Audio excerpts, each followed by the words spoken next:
Thanks to ASICS for sponsoring this weekend interview. Experience next level speed with the new Metaspeed Sky and Edge, built to power your fastest, most confident run. Visit asics.com.au or your local specialty running store.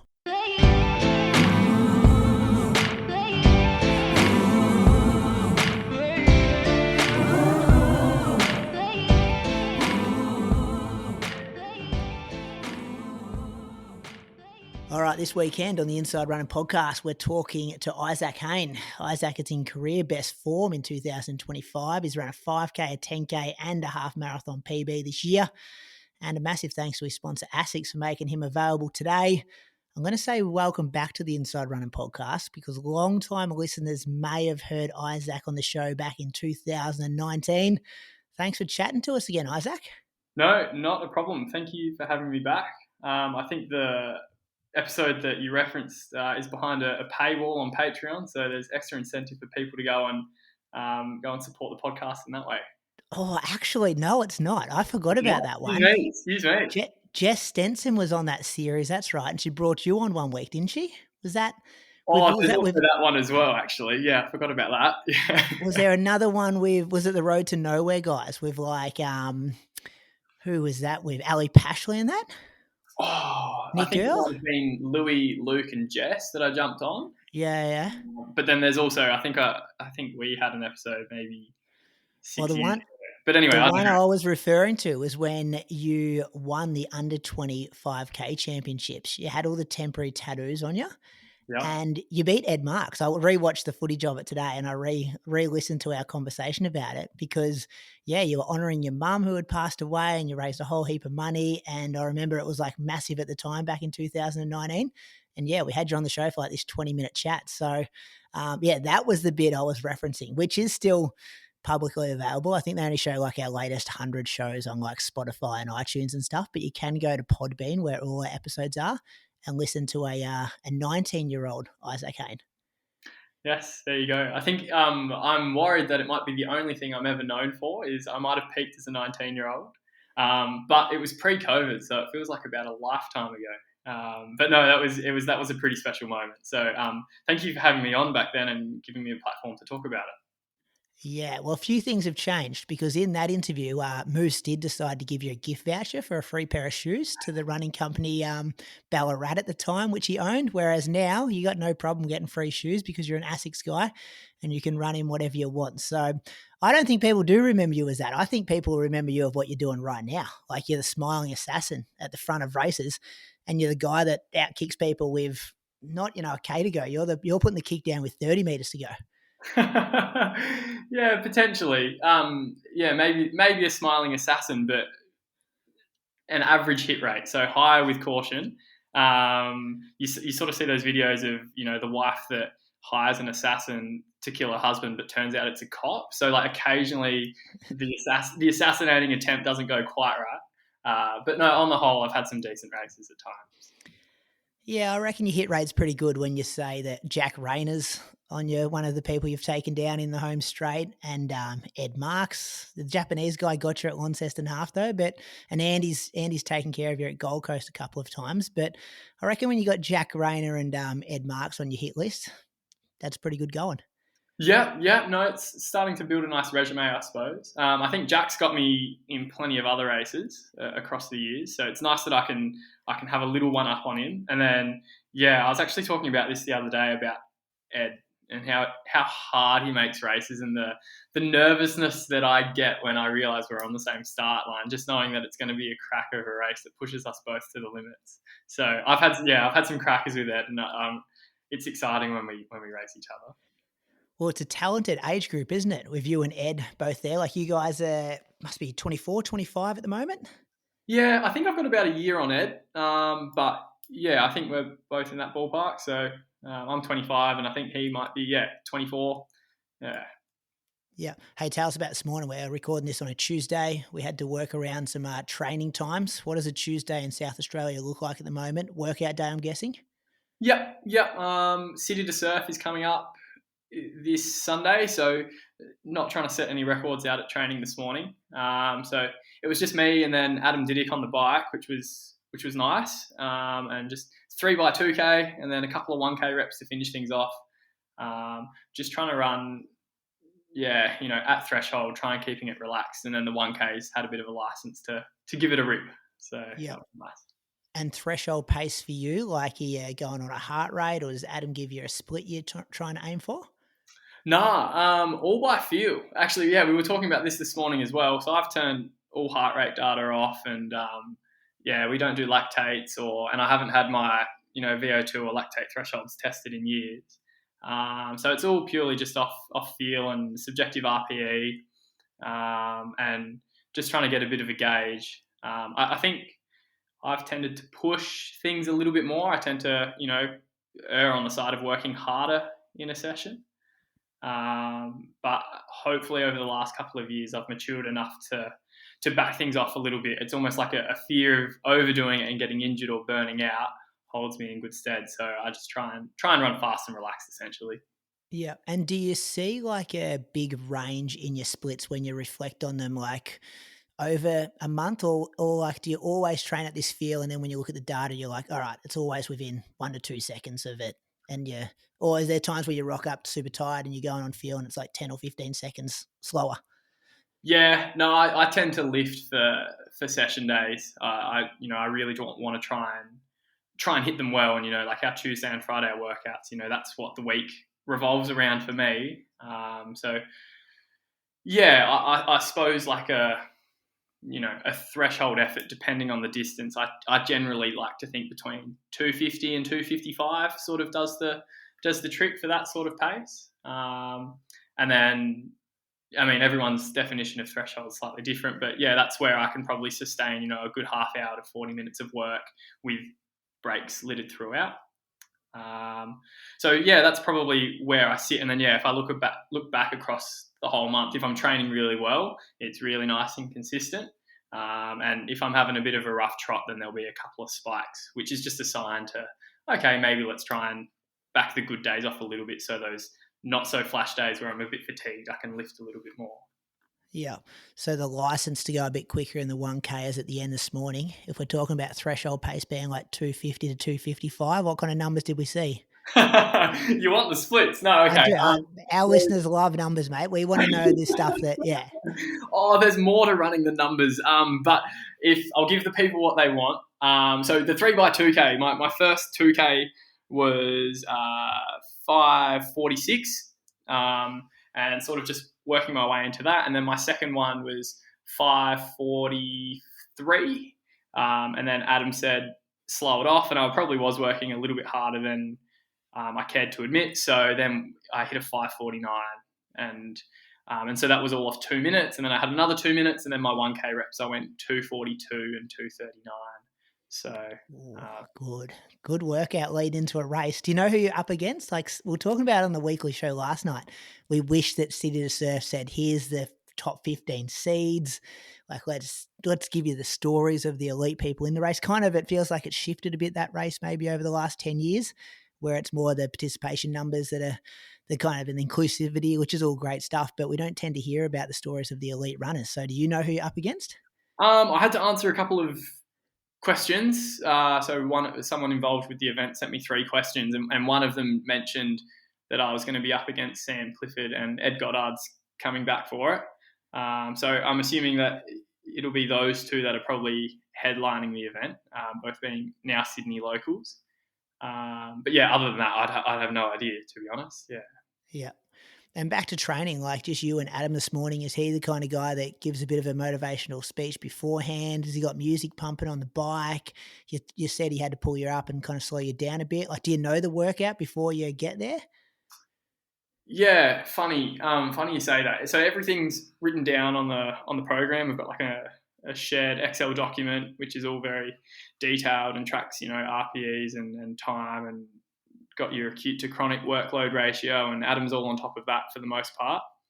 And if I look at a session too far out, it's the only thing I can think about for whatever reason. I get too excited or too caught up in it. So I've started just doing the approach of I might check it the night before or even morning of, and today I rocked up and I didn't know the specifics, but I sort of had a gauge it was going to be some 2 and 1K reps, and then To be honest, there's nothing super, motivational or inspiring or music. We just sort of have a chat between reps, and then during the rep, we'll have a bit of a laugh. I think out at the Uni Loop here in Adelaide, there were a couple of people running that were nice enough to pass on some words of encouragement and how impressed they were with 2:55 pace.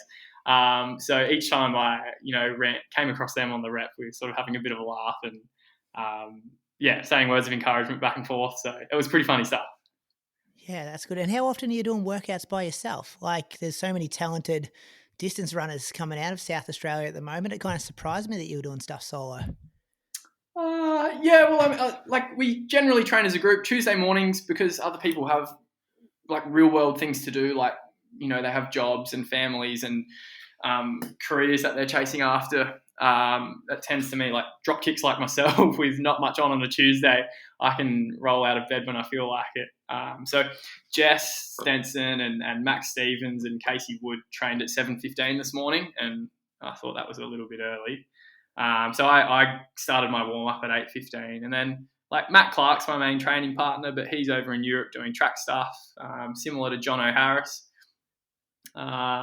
And then, the rest of the distance runners in South Australia just don't like me. So they don't want to put up with terrible humour or shit chat. So There's no real beef over there, though, is there? Like, everyone gets along pretty well. No, There's no. real beef. We can start beef if you want to start beef. Like, we can get some controversial takes out of the episode, but everyone's pretty friendly towards each other. No. I stir the pot. I work just down the road from Runners One, and I think I'm doing a hat exchange with Michael Nitschke's group tonight. So it's all above board. Just some self-deprecating humour. No one take it too seriously. Yeah, okay.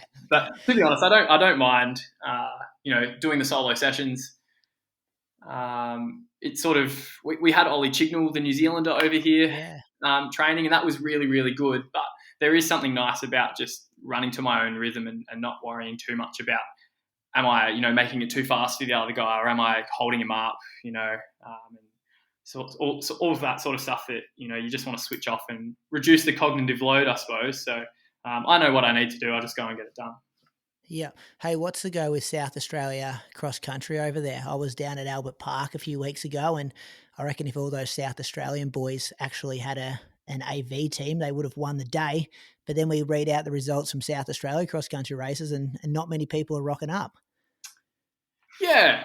I don't know. It's probably a bit of a different, what's the word? Maybe a different culture. We don't have the depth like Victoria does. Like just as a general, like the state, the population's maybe 5 times smaller.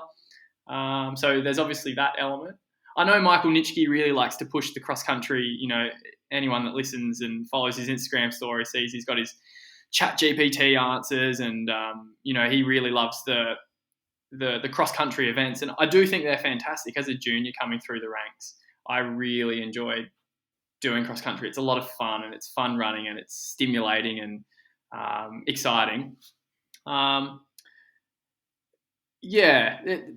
think there's probably a point where, and for a variety of reasons, but the events that are put on in South Australia probably are lacking slightly in terms of scheduling around other races. And then, so that probably having a nice timetable that's outlined early on. But it's a funny one. It's a shame. I would love to race more if I could, but you really can only target so many in a year. And for me, that tends to be the ones interstate. Yeah, and a guy like you've had a few injuries over the years as well. So if you're running things like Gold Coast Half, City to Surf, like they're hard on your body. You can't then be rocking up the weekend after for a 10K cross country race in spikes. Yeah. And actually, one of the things that Adam and I were talking about in between reps today was just talking about not just the physical load that racing puts on, but the emotional and mental aspect that it really zaps as well. Like I really try and pour everything into a race and really pull on a lot of emotional and mental aspects throughout late in a race in particular. And so crossing the finish line, having to back up for a cross country race, even if I can physically take it at 80%. The idea of getting up for a race and going through that process can sometimes be extra fatiguing as well. So, that's probably where I'm not quite one of those circuit track runners. I can probably target, road races with decent blocks in between, but it does take me a bit to come off of a race and then come out of it. So racing every week probably doesn't suit me very well. Yeah, you look so relaxed out there though, Isaac. Like I know it takes the physical and mental toll, but if you watch back that Launceston race, you watch back Gold Coast, like you just seem like you're having that much fun out there. Like, does it hurt in the middle? Like I'm talking, let's talk about like 6K into a half marathon. You look like your technique's perfect. You got a smile on your face. You're happy to go to the front and do the work. Are you just loving the longer distances on the road and you feel so comfortable at that pace? Yeah, there's probably an element, and most people listening, and maybe even yourself, when you've run a PB, like almost all the time, you cross the line going, wow, I had so much more in the tank. Like, how good did I feel? I can't wait to go again next time. And there's that element of like when you're on, you're on. So like if I'm having a good day where I feel unbelievable, like I'm just going to try and enjoy it as much as I can. It's not that the outcomes are given, but I'm just going to really ride that wave throughout the race. So there's that element, and of course it hurts. If I was running races and it didn't hurt or it didn't feel uncomfortable, God, I need to get a hell of a lot better at doing that. But yeah, there's an interesting paper that got published maybe 7 or 8 years ago on, smiling improves running economy by about 2.8%. And again, it's not a massive sample size, but it's an interesting bit of psychological impact to, have up your sleeve in a race. And I think as well, what I love about running, and I wrote on this a couple of weeks back, I think, but like one of the things I love about running is the ability to control your pain. Like so often in life, we've got, life throws different painful experiences at us that we can't control, and they're outside of our, immediate grasp and ability to keep a lid on things. So then if I go into a race and I know it's going to be painful, but I'm in control of it, like how lucky am I? It's almost a miracle that I get to have that experience at all. I don't know if that makes sense, but Yeah, it does. It's very thoughtful. Like I'm nodding away here because I've never heard anyone describe it like that before. Yeah, and again, I don't want to turn this into all doom and gloom, but I think you have to. It's a quote from Nick Cave. I don't know. This is probably not on your bingo card for today's interview, but Nick Cave talks about having to experience a devastation to have hope and to lose your cynicism and believe in humanity. And I've written about this before, but I think like so often the pain of life is out of my control. Like I've literally, you said before, I've watched my mum die from cancer, and my dad has lost battle after battle with addiction. And I've had family members that have lost the will to live, and I've had to visit them in a hospital bed. And I don't have an answer for that pain. Like all of those things exceed my pain threshold, my emotional threshold. And I can't do anything except wait it out and just let time run its course. So then you're telling me that I have an opportunity to jump in a race, and yeah, it'll hurt, but like people are going to acknowledge me for it, and I'm going to end up on a podcast and talk about it. Like sign me up. That's like, how can you not smile when that is what's on offer? Yeah, I love it. Seriously, never heard anyone talk about it like that before, but it makes so much sense. And I've shared this story before. Like I live in the same street as like an old people's home, so I'll go for like my second jog of the day, and sometimes feel sorry for myself because I've got to go out for a second jog, and then I'm looking at these, 87-year-olds sitting there on their little porch, like just enjoying a bit of sunshine, being like, this is like, they're in mobility mobiles and all these kind of things. And I'm like, I get to go for a run. Like we just take it for granted so many times. And I'm like, even if they could swap spots with me and didn't want to run, just the fact that you're in your 30s, I'm like, we've still got so much life ahead of us. And it's like, yeah, these opportunities to be on roads, in races, heart rate getting to a certain level, endorphins, like it's this perfect blend. People cheering for you on the side of the road, even when you come in like 50th, like I am, I'm not even at the pointy end. I think I always try to encourage people to race more because of that that reason. It's just like, I think you're going to get 10 years or an injury or whatever down the track, and you go, oh, I wish I could experience that more often. Yeah, no, absolutely. And like, do I get it perfect all the time? No, like absolutely not. I've finished races and been quite upset with my performance, or like you said, sometimes I'm like, oh my goodness, I couldn't believe, like I can't even think of going out for another run. Like that's hard work. Um, but there is something about like, overcoming struggles that almost brings a sense of meaning. So sometimes it's like, yeah, okay, look, just pick yourself up and on we go, right, and see what's on the other side of it. Yeah. What do you put the PBs down to this year? Like, it's just more consistency, or you done something different in training? No, I haven't been injured. That's a big one. I think last year I had a pretty good year, and that was again just stringing together months of training, and just like building layers on that. And then I got to got to Zatopek and had a shocker, and I tried to bite off more than I could chew. So that was something that I was really really keen to hit, and I overcooked myself, and pulled up a bit sore. And then, the race obviously didn't go my way, but then I sort of got back on the horse and just kept chipping away.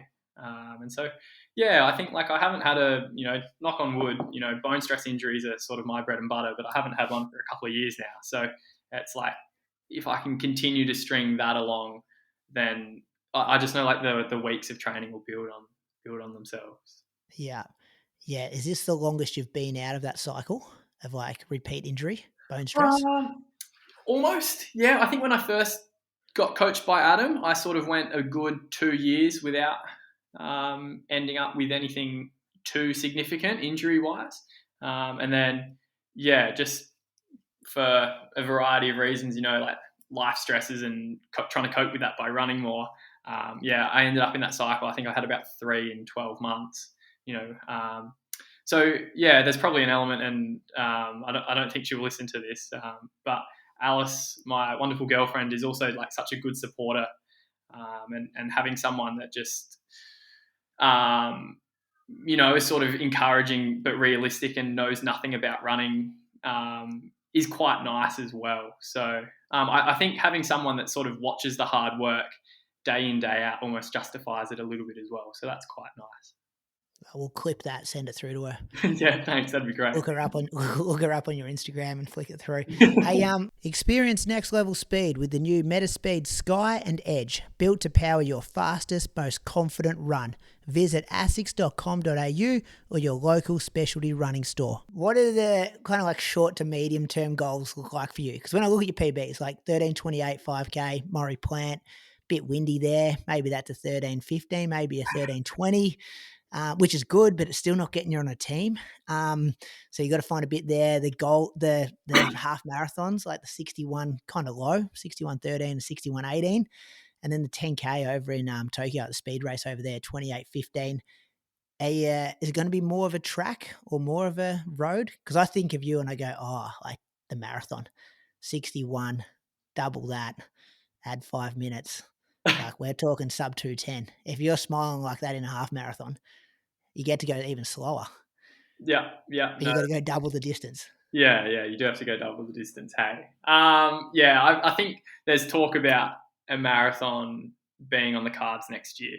I don't know like when or where, and like none of my training's been specific for it. But Adam and I have certainly had a chat about, all right, what's the next 18 months looking like? And I think a marathon's on the cards. I think that doesn't mean that I'll completely leave the track stuff. Like you sort of have a look at what some other people in Australia are doing, where they've gone to the roads and it's almost improved their track performance. So someone like Jack, for example, can run Melbourne Marathon and then run an incredibly quick 5K over in the States, 2 or 3 months later. So it is doable in that regard.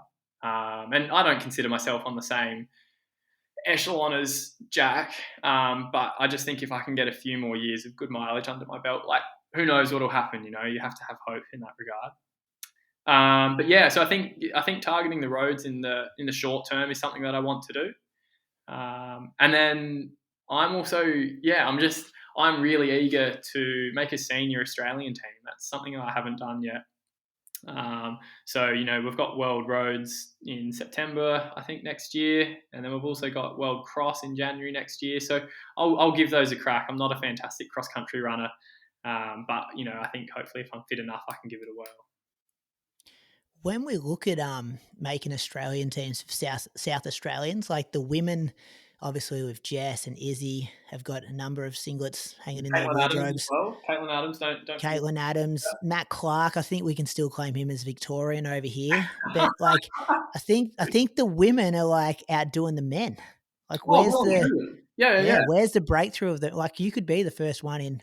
I haven't done the historical data on it, but off the top of my head, and I'm talking like Australian singlets is like Olympics, world champs, world cross country. Like, I'm not talking world mountain running, world uni games. Like, that's amazing, but I'm talking like yeah. the top Australian singlets. Like, the men haven't broken through like the women have over there.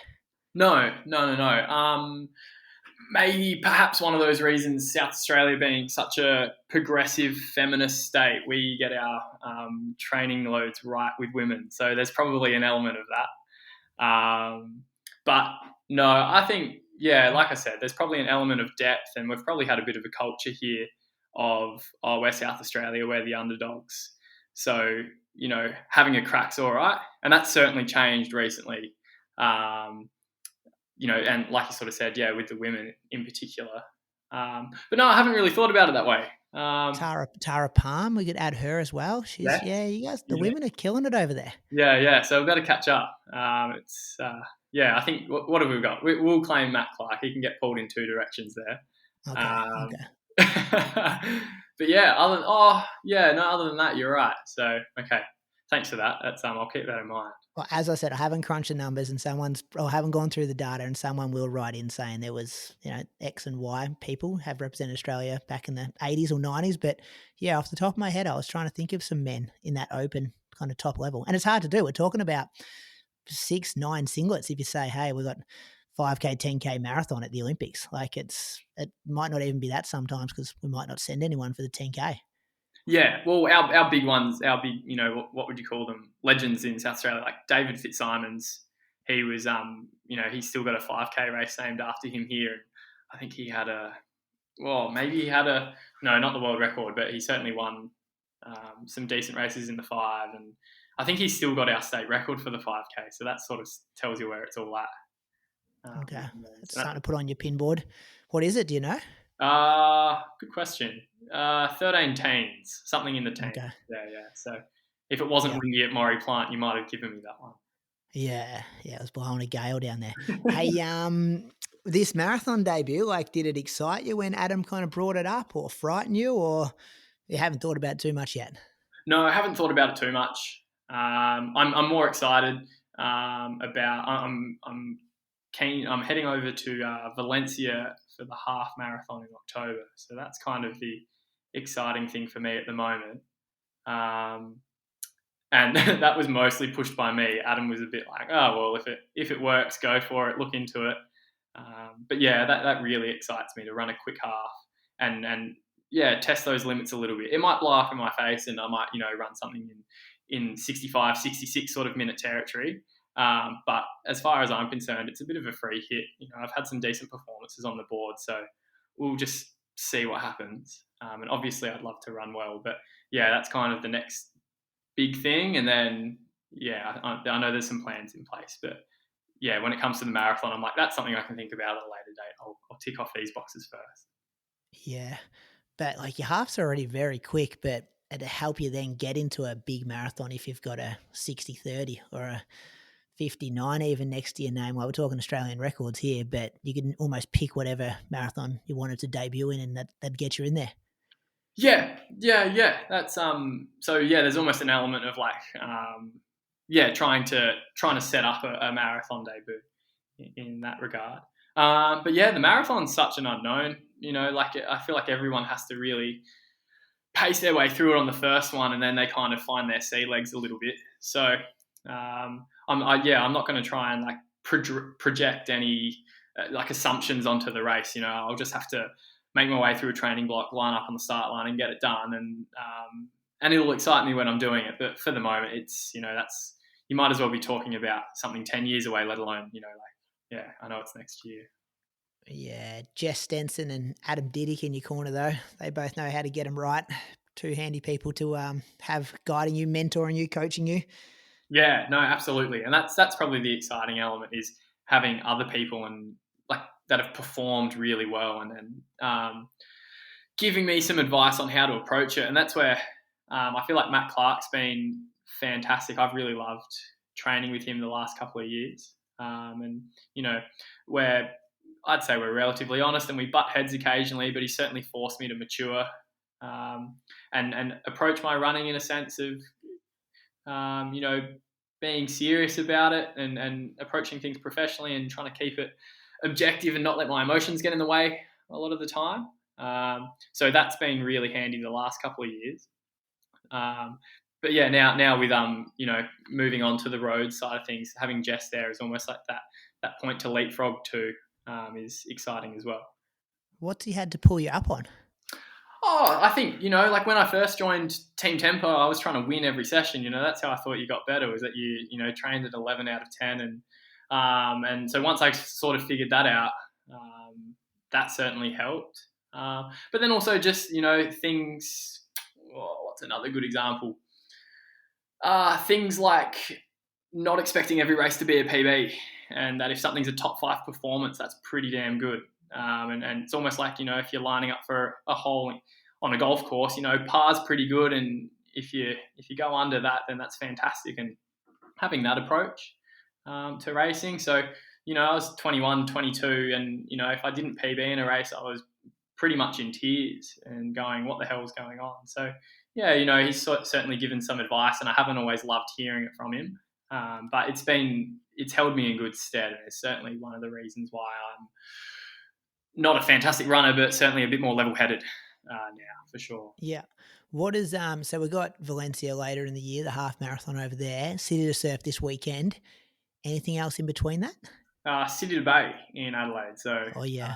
that'll be nice. Yeah, so a couple of like non-normal distances, I suppose, a hilly 14k and a 12k, but Yeah. that'll just be again like going through the race processes and lining up against some good competition and having a good hit out. So I'm excited for that. Yeah. Hey, when you do talk like City to Bay and that year you did win with that late close on Jack Rayner, like does anything at all go through your head that late in the race? Like we're talking 50 meters, like if that, like, and most people, I'd say 95% of people, when Jack Rayner's that far ahead of you, like your mind says, good go. You got pretty close to a really good runner. There's no way you can pull him in from here. Like what goes through your head that late in races to be able to do almost like put kicks on top of kicks? Yeah, that's a really good question. I actually I have an answer because I've thought about it a bit as well. Like going into that race, I knew that Jack was going to make a move at 3k to go, and then I know that he was going to make a big move with 1k to go. That was kind of Hang on. How do you know how do you know these things? Adam told me, and I trust what Adam says to me. And he says this is the way that Jack goes about his races, and So he's studied Jack's race tactics to know that. I don't know if he's gone and sat down and analysed every race, but I'm sure he's picked up on a bit of a pattern. Yeah, that's interesting. Even if he was wrong, it was something that I was watching out for. And we had put on a pretty hot pace, and with 3k to go, Jack was pretty content to sit back. And I thought, okay, like we must be going all right. Like I was expecting a big move, and then with 1k to go, he made like a massive move, and I couldn't keep up. And I was like, okay, well, I was expecting that. That's his big move. That's his push for home. So, and like you sort of said, it was me and Have to, and I was just like, well, look, okay, we're in a battle for second place here. I resigned to the fact. And then I felt Have to's cadence drop, and he sort of felt behind me. I was like, okay, cool. I've got second wrapped up.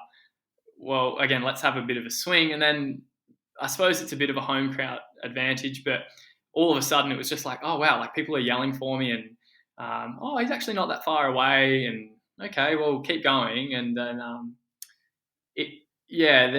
turning around that corner, I don't know if people know the City to Bay course, but you sort of turn the corner and there's maybe 100 meters to go, and it's just that feeling of each step I take is pulling me slightly closer, so why not keep taking another step? And then the closer you get, the more momentum you get, and the more exciting it is, and the less you feel your pain. And before you know it, you're like, oh, I'm actually going to get him. And then there's the incentive to to keep running, fast, and it feels like the energy of the people watching as well. You can almost hear the volume rise, and that gives you a bit of a lift. It's pretty surreal. Like, you don't experience that very often. But it's just one of those things of like, you're going to get him. So what, like, keep going. Yeah. Yeah. I don't think there's a lot of listeners who will never experience that. Like, it must be such a incredible feeling to close on someone like that in your hometown, people yelling your name. And like, you literally got him on the line. Like, there was not much breathing space there.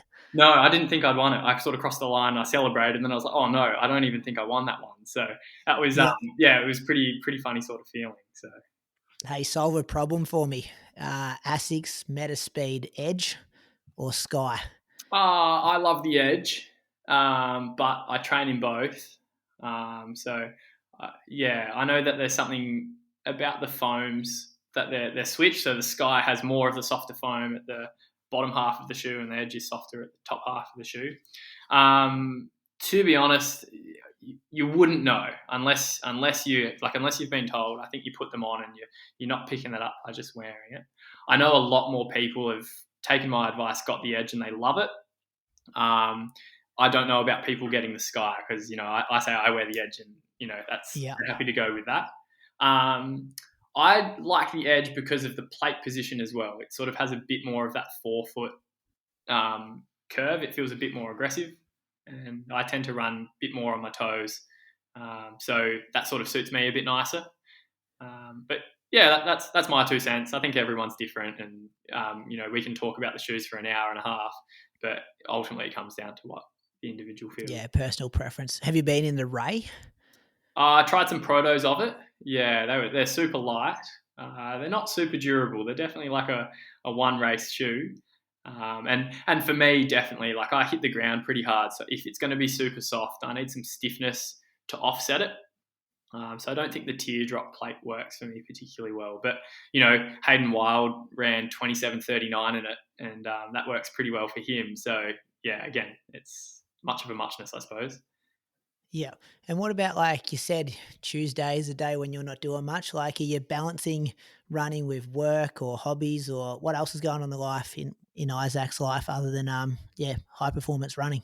Yeah, I work as a physio a few days a week. So again, Tuesdays and Fridays are my session days, and I don't work those normally. So then, I'm working 12 to 15 hours a week in a private practice called Flex, and I really love it there. It's enough to keep my mind ticking over because there's too much bouncing around between the ears, and so it sort of gives me an outlet to help other people and think about things other than myself. I've been there for just a year and a half now, and it's absolutely fantastic. Yeah. Do you treat runners often, or a bit of everything? A fair few runners. I tend to enjoy that a little bit because it's a little bit more up my alley in terms of my skill set. Like, I've seen a lot more presentations, but then I'll see it, like physios. You see a bit of everything, and it's exciting because it's almost like every new case is a learning opportunity for me. But then it is also a real person that I'm dealing with, and I do really want to help them. So sometimes I feel a bit out of my depth. But again, like, the clinic I work at is fantastic and really supportive, and we've got some really experienced physios that I can bounce ideas off of, and that's really handy. Yeah. And a couple of, like, generic ones, like training, like, workouts. What do you like seeing on the Google spreadsheet, and what do you dislike seeing? Like, do you have a preference in what kind of workouts you like doing? Oh, good question. It'll change depending on the flavour of the month, but it's pretty basic. Like all the training sessions are variations of 30 to 40 minutes of tempo to threshold running. So I got pretty excited last week because I had a 10-minute steady and then a 20-minute fartlek. So it wasn't a mono. We call it a Diddy K after Diddy. So I'm not expecting everyone to know what that breakdown is, but I was pretty keen to hit 7K. I sort of knew that was on the books, and I managed to tick it off. So that was exciting. Give us a workout. People will love trying this at home, I reckon. Cool. DDK, it's a bit confusing. A few of us have done it for years and we still can't wrap our heads around it. But it's 1 3-minute, 2 2-minutes, and 4 1-minutes. And then the float recovery that you get is the length of time that you're about to do. So, Okay. so after the 3-minute rep, then you've got 2 minutes of float. So good luck, figuring that So one did you out. just say it was 20 minutes duration and you hit 7K?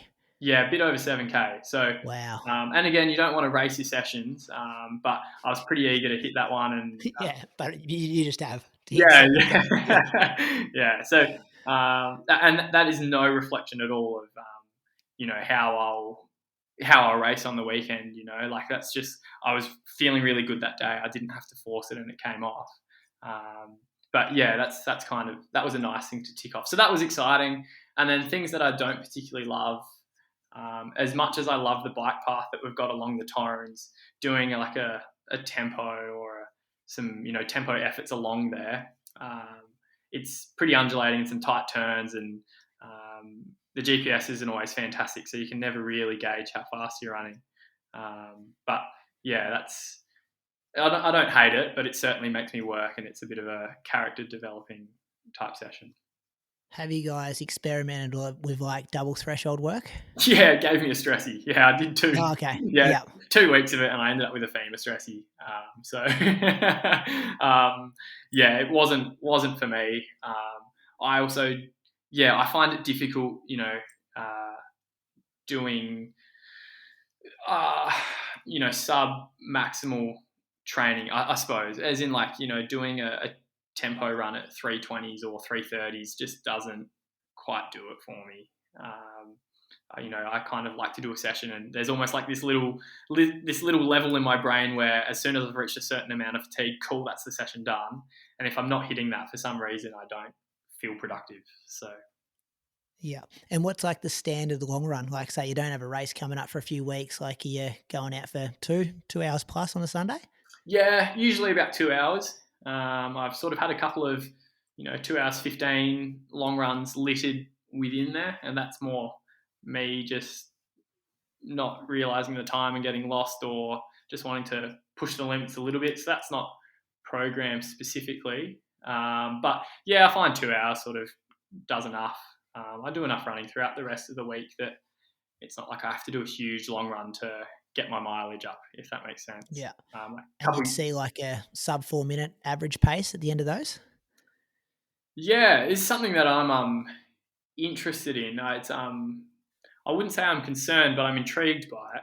Like I don't feel like I'm working that hard on my easy runs throughout the week, but even like my Wednesday, midweek long run, or my Monday morning run, like everything's under 4-minute Ks, which is it's not by design. It's just I sort of get rolling and float along, and before you know it, the average pace is in the 350s. And I do actively try to slow it down, but it's just like that's just the rhythm that feels natural to me, and I'll just sit with that. So same as the long run, it's usually low fours or a bit under, and cool, that's the way it goes. Yeah. Yeah. Yeah, not forcing it, just flowing out of you. That's pretty good signs. Hey Isaac, last one. Give me what's on the bedside table, book at the moment, or a Netflix series or something you're consuming. Oh, goodness. This is not a good reflection of what I generally try and read. But Alice and I went into a bookstore. This is how tough of a read it is. We went into a bookstore back in December last year, and we went to buy each other a book. So it was like a nice little cute datesy idea. And I thought I got her a pretty good read. It's called Three Women. It's pretty full on and it's pretty heavy, but it's quite an interesting read.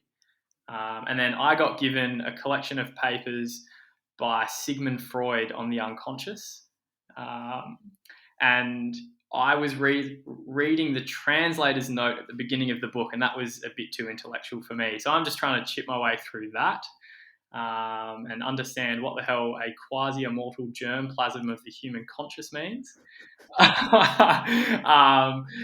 yeah, that's probably mostly what I'm reading, and then mostly just physiology articles or anatomy articles. That tends to take up a lot of my brain space.